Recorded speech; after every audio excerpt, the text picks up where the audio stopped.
Entends? Oui, ok. Là, voilà. Donc, c'est pas précieux seulement pour... Je reviens 2 secondes parce que j'ai un truc sur le feu. Voilà, ok. Et donc, je voulais dire bonsoir à Karim et à Claude, je ne sais pas qui c'est. Vous pouvez vous présenter si vous voulez bien. Oui, pardon. Oui, salut Philomena. La semaine dernière, j'ai participé à ton Zoom que tu as fait avec Gisèle. Ah oui, avec Gisèle. Ah, ben, c'est super. Super, on a du succès là. Super. Je Bon, reviens. oui, mais c'est super. Donc, bon, alors qu'est-ce qu'on va parler? C'est sûr que la première fois, je vous ai fait une tête comme ça sûrement, et maintenant, ce que je peux vous dire, on peut faire un pas à la fois, mais je voulais juste voir si Karim, il a quelque chose d'urgent à nous dire, parce qu'il avait un affaire en cours, et je ne sais pas s'il veut dire quelque chose. Karim, tu veux dire quelque chose? Tu veux expliquer toi, Simone? Premier, premier processus, c'est la date de l'AIM, de la date du jour. La date de l'AIM. Le même jour, oui, le même jour. Oui. Oui, la date. C'est depuis moi que je l'ai fait l'année passée. La date que tu décides de l'AIM, c'est la même date. Oui, je l'ai fait l'année passée, donc je ne peux pas le changer. Je pense que l'année passée, du mois d'août. Voilà. Donc, j'étais en train de dire que la date, il y a certaines dates qui reviennent sur certains documents. Karim, tu veux dire quelque chose?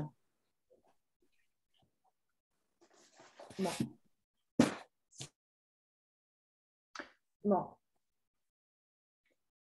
Bon, alors, puisque avec vous, on s'est rencontrés déjà à Bordeaux, hein, on fait semblant qu'on était déjà sur place. Voilà.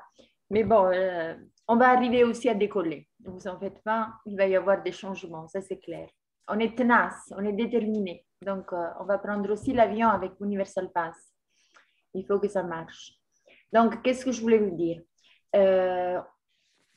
Voilà, les autres fois, je vous ai dit pourquoi on peut dire qu'on est dans un système d'esclavage, parce que bon, quoi ajouter, je pense que c'est un petit peu évident pour tout le monde, mais la façon dont ça se joue sur le certificat de naissance, ça se joue avec la fraude du non légal, et ça se joue parce que les États, ils ont enregistré à la SEC américaine, et donc c'est des entreprises privées, donc la marchandise avec tout leur tournée autour de l'homme vivant, ils le ferment de façon que donc, toute notre valeur, ça va envers eux et que nous bénéficions rien du tout. Mais par contre, à notre place, il y a une fiction juridique, ça veut dire le papier sur lequel tout tourne, la loi, leur loi, bien sûr.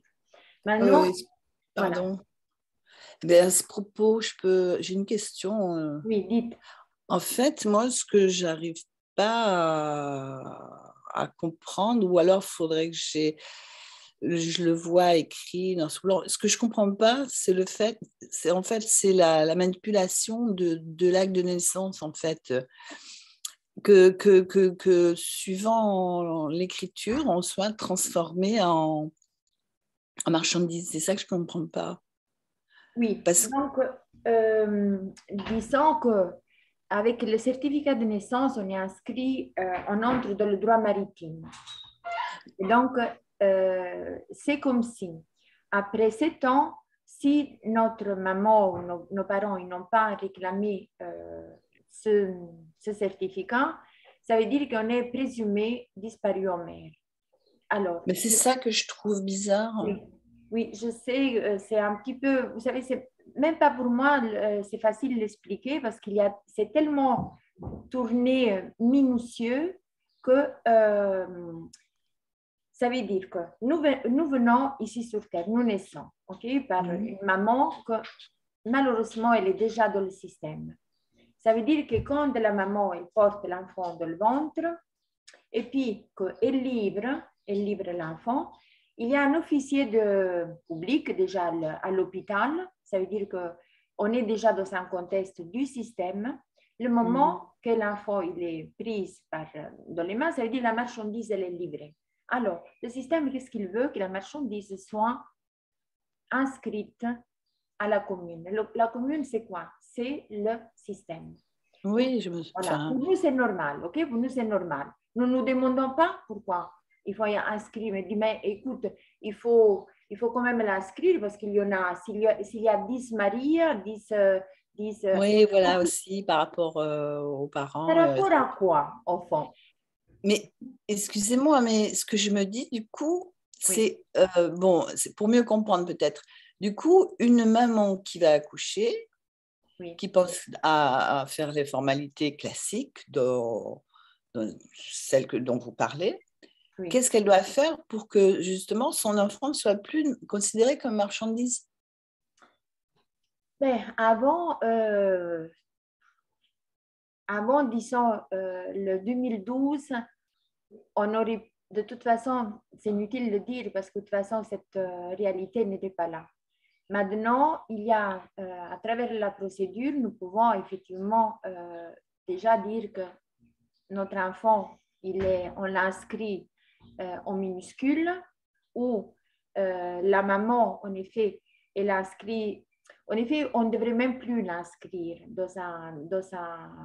à la commune. On ne devrait plus le faire. Mais il y a des gens que parce qu'ils n'ont pas tout à fait sorti du système, mais ils connaissent l'information, donc ils veulent le médiatiser. Ils vont, alors, je veux éviter que mon enfant soit prise dans ce piège de l'esclavage, mais je l'inscris quand même, je l'inscris avec le nom minuscule. En réalité, on ne devrait même plus le faire du tout. Hein. Oui, donc déjà, excusez-moi, au départ, il y a l'histoire des majuscules et des minuscules, c'est ça? Voilà, c'est cette histoire-là. Donc, il y a une manipulation sur la façon dont on écrit le nom. Mais si vous voulez, si on accouche à l'hôpital, et déjà l'enfant est né dans le contexte du système, c'est un petit peu difficile parce qu'ils savent que l'enfant est né. Si vous ne la déclarez pas à la commune, par exemple, déjà en France, qu'il n'y a pas un grand monde qui l'a déjà, enfin, peut-être oui, je ne sais pas. Et si on n'est pas préparé par comment se protéger, on risque d'être dans une position de devoir protéger son enfant. Donc, pour éviter ça, maintenant, à partir de 2012, nous avons quand même la procédure. En réalité, nous ne devrions plus l'inscrire, l'enfant, à la commune. Il n'y aurait plus besoin de le faire parce que l'inscrire à la commune, c'est l'inscrire justement à l'intérieur du système. Mais bon, je vous répète, pour l'instant, il y a plein de petites choses qui sont en train de se passer à ce sujet. Mais la réalité, c'est que si on est comment dire, indépendant de la fraude, on ne devrait plus rentrer dans la fraude. Et de toute façon, depuis le 2012, c'est nul et annulé. Donc, même si nous faisons un acte, ça veut dire que c'est comme si nous-mêmes nous disons oui à la fraude. Oui, mais du coup, en fait, il ne faut pas le faire du tout, quoi. Si une jeune maman accouche. Déjà, je sais qu'en Italie, il y a des femmes qui se sont arrangées pour accoucher à la maison. Déjà. Donc, ça serait déjà une solution. Et puis, ils ont fait tout de suite les papiers pour l'enfant, les papiers de la procédure, ça veut dire universal pass, libre mouvement, absolue intégrité, donc la DNRI, donc mettre en protection l'enfant. Hein? Donc, et c'est ça toute la procédure. En effet, à chaque pas, il y a une solution. Mais cette solution, c'est suivre un parcours en conscience et en connaissance de ce que ça s'est passé déjà pendant des siècles sur notre vie et sur la vie de nos parents et de nos ancêtres, et nous rendre compte que maintenant nous avons la grande possibilité de sortir en prenant en main la responsabilité de le faire, parce que c'est ça. Ça veut dire qu'à un certain moment, nous décidons, mais pas seulement nous avons compris qu'il y a une fraude et que de toute façon, toute la façon dont notre vie elle a été manipulée, ça va. Hier soir, par exemple, j'ai participé à un Zoom où ils disent bon, les maladies, mais rendons-nous compte qu'est-ce que c'est la maladie.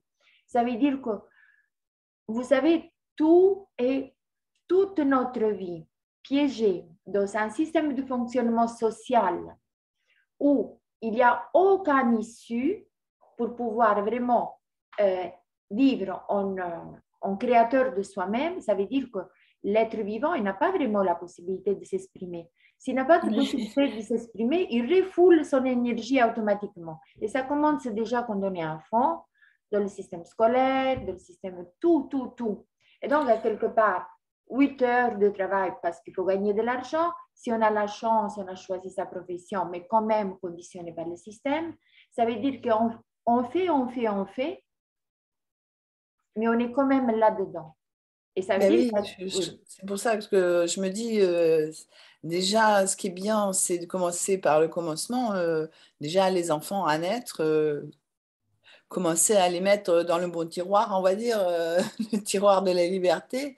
Et du coup, c'est important de savoir ça, même si aussi c'est important de savoir comment rattraper ce qui est déjà fait, quoi. Voilà. De toute façon, depuis 2012, légitimement et légalement, par droit international, par la procédure, oui, c'est une procédure légale. Beaucoup de monde il dit c'est un parcours. Bien sûr que c'est un parcours. C'est un parcours de la conscience à l'intérieur de soi, mais c'est une procédure quand même légitime et légale à l'extérieur. Ça veut dire que ces papiers, ça représente ce que nous voulons vraiment dire et exprimer au système, dire, bon, d'accord, maintenant, je sais que tu as fait ce que tu as fait, j'ai donné le consentement parce que je ne savais pas que je pouvais fonctionner autrement, mais maintenant, je ne suis plus d'accord, je ne te donne plus le consentement à me prendre, à m'utiliser. Et donc, comme on le fait? Mais on ne le fait pas après pas. Je comprends, ouais, mais c'est vrai que c'est une... moi, je crois que c'est une lutte, quoi. C'est une lutte permanente, hein. Je le vois comme ça par rapport à ce que moi, j'ai déjà pu vivre et que... Oups, je ne suis plus là. Enfin, je veux dire, il me semble que... Enfin, ce que j'aimerais aussi, c'est des témoignages de personnes, parce que j'ai entendu Carole la dernière fois qui disait déjà que ça faisait 1 an qu'elle était dessus. Oui. Et qu'elle avait abouti, à part le common law, qui ne lui donnait rien finalement, elle avait abouti. Bon, enfin, ce que j'aimerais voir, c'est des témoignages de personnes qui ont réalisé enfin, entendre peut-être des témoignages de personnes qui ont réalisé finalement ce nouveau paradigme pour eux-mêmes et qui sont libres de tout, là.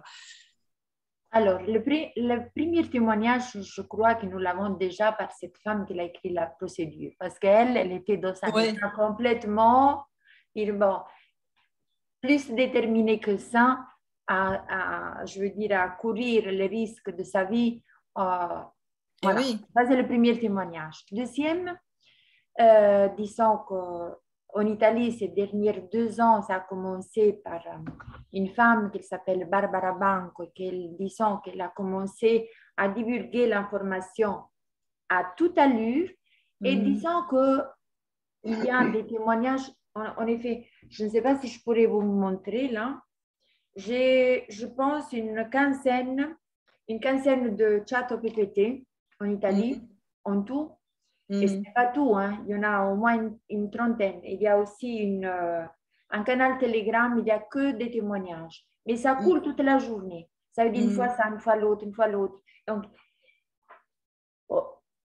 ces dernières 12 ans, ça semble beaucoup. Mais pourtant, disons que c'est en train de s'accélérer beaucoup parce que si nous pensons que ces gens qui ont fait la procédure et qui font des actions, maintenant c'est déjà des milliers, pas seulement en Italie, mais en Allemagne, en Espagne, dans l'Amérique latine, donc au Portugal. Il y a des petits groupes partout qui sont en train de faire des actions. Je comprends, mais ce que je me demande aussi, c'est comment est leur vie au quotidien, du coup, parce que c'est pas évident.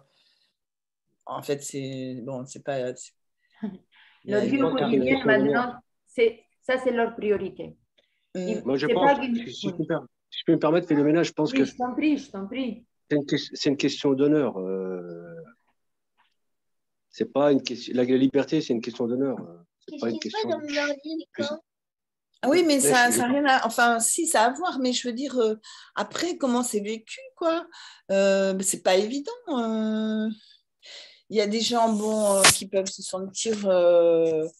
bon, j'imagine après, on rejoint un groupe, effectivement, il y a le soutien du groupe, mais c'est pas évident de le vivre par rapport au monde dans lequel on est encore. On est Il faut pas attendre le groupe. on est entre, excusez-moi, genre le cul entre deux chaises, quoi. Donc, du coup, pas évident à... Il faut pas attendre le groupe. Il faut faire. Oui, non, mais je veux dire, pas on évident attend le à groupe, il y a rien qui vivre, va se quoi. Mais je crois que c'est facile. Si c'était évident et Oui, facile, ça aurait été déjà fait. Et c'est pour ça que c'est à nous de le faire. Nous sommes ceux qui commencent. ah oui, oui, je comprends, oui, oui. Ben, je suis aussi dans autre chose, et c'est ceux qui commencent aussi, mais bon, c'est un peu différent. Mais ça va ensemble, quoi. Donc, du coup, ouais, Du bon, coup, ben, quand on commence à les lire, Sylvie, quand on commence à lire les documents, je vous assure qu'on est déjà dans un autre état. Quand on les autographe, on est encore dans un autre état. Quand on les envoie, on est encore dans un autre état. Ça, c'est le processus. Ça, c'est le processus de la procédure. Ça veut dire qu'à chaque pas qu'on fait une action en avance, déjà prendre le document, le lire, réaliser ce qu'il y a dedans, c'est déjà le processus à l'intérieur de nous. Puis le moment de faire la procédure, ça se fait automatiquement pas à pas. C'est une conséquence. C'est une conséquence de notre prise de décision, de notre aller en cohérence avec nous-mêmes. Et je crois, moi je peux simplement vous dire que effectivement, je ne crois pas que je ne me focalise pas sur les dangers que je peux courir, parce que déjà quand je lis le document, je dis, mais en fond, le seul danger que je peux avoir, c'est justement la peur de faire une action et que le système, il me dise que non, je ne dois pas la faire. Non, moi je la fais. Et ah oui, je comprends. Mais après, ça donne quoi, en réalité, ça se vit comment, etc. C'est ça le truc, quoi. Bah, il faut le faire pour savoir, mais bon, c'est bien aussi d'avoir... Moi j'ai une question. J'ai un peu commencé à lire là, ce qu'il y a sur le Dropbox. Je n'ai pas tout lu. Mais ma question, c'est commencer, c'est quoi? C'est de se mettre en rupture avec les gouvernements, en tout cas ceux qui représentent. Mais je prends un exemple. Par exemple, moi, là, je paye des impôts. Je leur dis, bah non, je ne paye pas d'impôts parce que vous n'êtes légalement pas habilité à me réclamer l'impôt. Oui. OK. Après, ils vont me dire, évidemment, non, vous devez. Voilà. Vous devez Alors, me donner des impôts. Je vais leur envoyer la lettre, le texte que j'ai plus ou moins survolé sur Dropbox. Évidemment, ils vont insister, etc., etc. Mais OK, on peut être en rupture et dire non, je veux pas. Légalement, d'après ce que vous dites, on a le droit. Mais après, qu'est-ce qui se passe, quoi? Enfin, voilà. OK. Alors, il y a 7 minutes encore que nous savons. Si ça se ferme, revenez, s'il vous plaît. Hein? Donc, je vais essayer de répondre à ça. Donc, justement, un document que je vous conseille de lire tout de suite, c'est la notification de courtoisie. Donc, ça, c'est un document qui peut aller, que quand vous comprenez ce document vous-même déjà, vous verrez à quel point c'est juste l'envoyer. Et bien sûr que les impôts, moi, justement, donc cette année, j'aurais pu avoir, disons, 1 000 € de remboursement parce que normalement, je les reçois en arrière parce que, bon, ma position au niveau financier pour l'instant n'est pas brillante. Donc, mais ça va changer. Hein, donc, vous verrez que le but que j'ai… Oui, c'est ce que je dis aussi. Voilà, le but, c'est parce que pour l'instant, il me faut du temps. Voilà, il me faut du temps pour me consacrer sur ma priorité, que pour l'instant, c'est ça. Hein. Et donc, je voulais vous dire que la notification de courtoisie, c'est un instrument très important. Maintenant, ce que je vous conseille, s'il vous plaît, inscrivez-vous à la chat Telegram de OPPT Information parce que là, on a déversé des informations sur le droit maritime, sur l'UCC. Donc, chaque fois que vous vous nourrissez de cette vérité, alors vous savez automatiquement, vous savez, votre jambe droite, elle va marcher tout seul après. Voilà. Donc, et moi, je sais que j'ai reçu, donc je pouvais payer les impôts, je pouvais avoir le remboursement, mais je voulais être en cohérence. Je me disais non, je ne peux pas attendre l'année prochaine. De toute façon, vous savez, 1 000 € en plus, 1 000 € en moins, ce n'est pas ça qui va changer pour l'instant mon existence. Mais alors, qu'est-ce que j'ai fait? Tout de suite, première, je leur ai fait un petit affidavit, comme ça, une petite lettre. Je disais que je n'avais plus envie de remplir comment on appelle ça, un papier que m'envoie chaque année, parce que de toute façon, j'ai dit, ils savent très bien ma position, parce que si dans le cas je mentirais, ils seraient les premiers à le savoir. Donc, j'ai dit, je ne veux plus me prêter à ce jeu. OK? Donc, bien sûr, on m'a répondu, la première fois, on m'a répondu en me envoyant le papier pour l'année prochaine.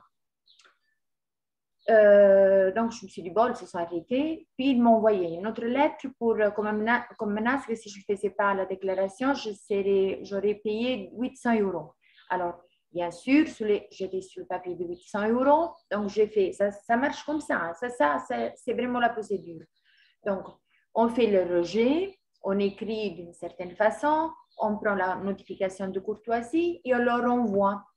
OK, je leur ai envoyé et ils m'ont répondu qu'ils allaient me rembourser 300 €, mais que je devrais payer 50 € par mois pour l'année en cours. C'est un contrat qu'ils me proposent. Bien sûr, qu'est-ce que je vais faire? Je vais rejeter cette fois-ci je veux m'amuser encore cette fois-ci avec une deuxième notification de courtoisie. Je pourrais même justement tout de suite envoyer la facture, mais je veux insister avec la notification de courtoisie. Pourquoi? Ça permet aussi à l'autre qui reçoit cette information de réfléchir une fois et même la deuxième fois. La troisième, ce sera la facture. En Italie, il s'arrête. OK? Et en France, c'est une grande mafia. Hein. Bah, écoute, OK. Même s'il ne s'arrête pas, on a d'autres documents. OK? De toute façon, on peut suivre. À ce propos, je vais te poser la question, Philomena. Oui. Est-ce que j'envoie l'acte, le courrier de l'huissier, où je dois aller chercher un acte? Est-ce que je leur envoie ça, barré avec rejeté, oui. Parce qu'il m'avait renvoyé un deuxième courrier directement du tribunal judiciaire et je l'ai renvoyé en réflexe. Oui. Et là, quelques temps après, j'ai reçu un accusé de réception. Et là, ce coup-là, ma femme, elle m'a appelé, je dis, tu ne prends pas. Oui. Donc, est-ce que c'est parce que… Moi, je te conseille, c'est que Barbara Bang le conseille. Hein. Moi, je fais comme le papagaï. J'écoute en Italie et je vous dis ici la même chose. Donc, parce que j'écoute les témoignages. Hein. Donc, elle dit, prenez, parce que c'est une occasion de donner une information. Donc, c'est vrai que c'est du boulot. Hein. C'est vrai que c'est du boulot. Mais que des fois, on n'a pas envie de faire, alors on fait le rejet de la lettre. OK? Mais toujours avec nul, s'il te le laisse mettre, ou comme toi, tu dis en réflexe en France. Mais sinon, fais la notification de courtoisie. Normalement, Karim, ça devrait être en anglais. Hein? Bon, laisse-la partir pour l'instant, ça ne fait rien que c'est en français. Mais là… Non, vous là, je vais te poser la question. Oui. Moi, j'ai les deux documents en français et en anglais. J'ai fait ça aujourd'hui. OK. Tu préfères que j'envoie celui qui est en anglais? Non. Moi, la procédure, de toute façon, elle est en anglais. Parce que c'est l'UCC. Nous sommes en train d'utiliser l'UCC. OK? Pour leur dire, regarde, ça, c'est ce que tu devrais connaître, ce que tu es en train d'utiliser contre moi. Donc, je te l'envoie de façon honorable. OK? C'est ça, en effet. C'est le chemin. OK? Donc, la procédure, c'est en anglais. Donc, normalement, on peut envoyer que l'anglais. Disons qu'on envoie la traduction de courtoisie parce que justement, on est courtoise. Ça veut dire, si tu ne connais pas l'anglais, je t'envoie aussi la notification, la traduction en français. Et ça, c'est toi qui décides. Voilà, ou les deux. Voilà, les deux. Mais ça veut dire que si tu envoies juste l'anglais, comme Simone, elle envoyait juste l'anglais, ici au Luxembourg, ils devraient bien le connaître, même en France. Mais bon, disons qu'ici au Luxembourg, l'anglais de les administrations, c'est plus sûr que ça passe. Hein. Ils sont plurilingues. Donc, en France, comme en Italie, bon, tu sais, même les ministres, je ne sais pas s'ils connaissent très bien l'anglais. Hein. Donc, il y a une loi en France qui dit que la langue, c'est la loi du 12 Thermidor. oui. Parce que du temps de Napoléon, les mois, ce n'était pas janvier, etc. C'était Thermidor, Fructidor, etc. Oui. C'est que la langue qui est parlée en France, c'est le français. Ils n'en reconnaissent aucune autre. OK. Mais la procédure, je sais, elle dit était aussi, c'est en anglais. Donc, restons dans la, disons, dans la règle. Si on